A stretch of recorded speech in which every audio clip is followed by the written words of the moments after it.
Bonjour, aujourd'hui nous sommes avec Béatrice Alarcoilan, qui est médecin généraliste et responsable du dispositif Pacte Soins Primaires.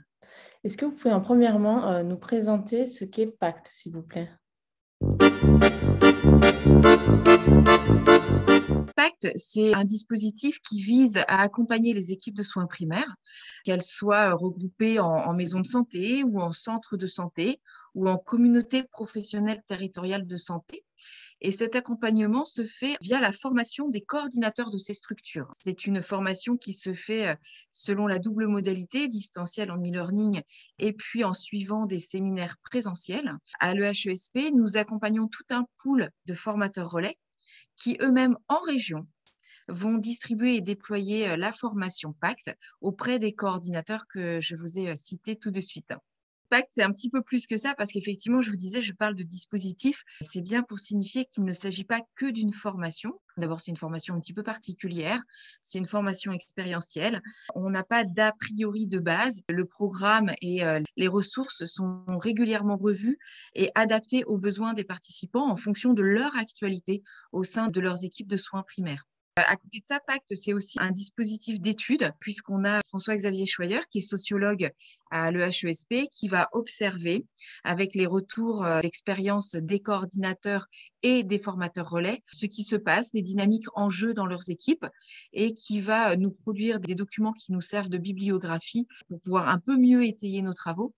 Et tous ces documents-là, il les met à disposition dans ce qu'on appelle l'Observatoire Pacte, qui est un espace que les formateurs relais, les coordinateurs peuvent consulter pour pouvoir retrouver toute cette bibliographie-là. Très bien. Et donc, quels sont les objectifs pédagogiques de ce dispositif?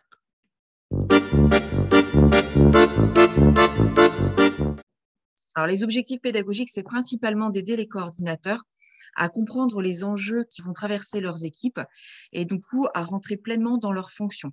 Ils ont un premier module, notamment pour les maisons de santé, les centres de santé, complètement dédié à la prise de fonction en tant que coordinateur. On va aussi les accompagner dans tout ce qui relève de la dynamique collective, alors que ce soit au niveau de leur maison de santé, avec les professionnels de leur équipe, ou que ce soit dans leur centre de santé la même chose, ou à une échelle un peu plus grande sur le territoire de la communauté professionnelle territoriale de santé, où là, on va s'intéresser et les accompagner dans l'approche de toutes les relations partenariales qu'ils vont avoir avec les acteurs de leur territoire.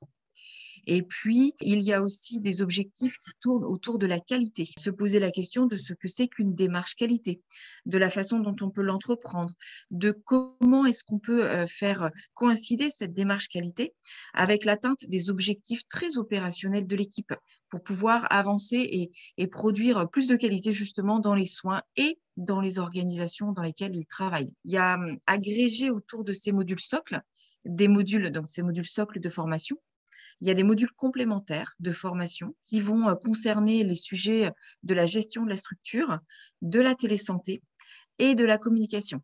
Et ces modules-là sont travaillés avec des experts de façon à pouvoir permettre aux coordinateurs d'aller plus loin, toujours avec leur équipe, sur ces sujets-là et de pouvoir produire des travaux qui vont faire avancer leurs équipes, que ce soit un plan de communication, que ce soit la mise en place d'un projet de télésanté.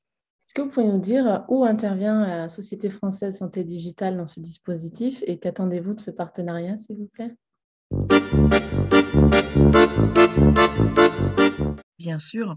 Alors, c'est un partenariat qui remplit déjà ses engagements puisque la Société française de santé digitale est intervenue il y a quelques années lors de la construction des ressources pour le module qui s'appelait télémédecine et qui est en train d'être transformé en module télésanté.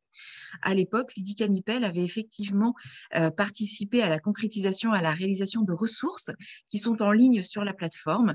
Et Lydie a largement retravaillé cette année l'ensemble de ce paquet de ressources pour pouvoir revoir la maquette pédagogique et permettre aux équipes d'aller encore plus loin tout en s'adaptant à l'actualité de ce qui se passe en télésanté.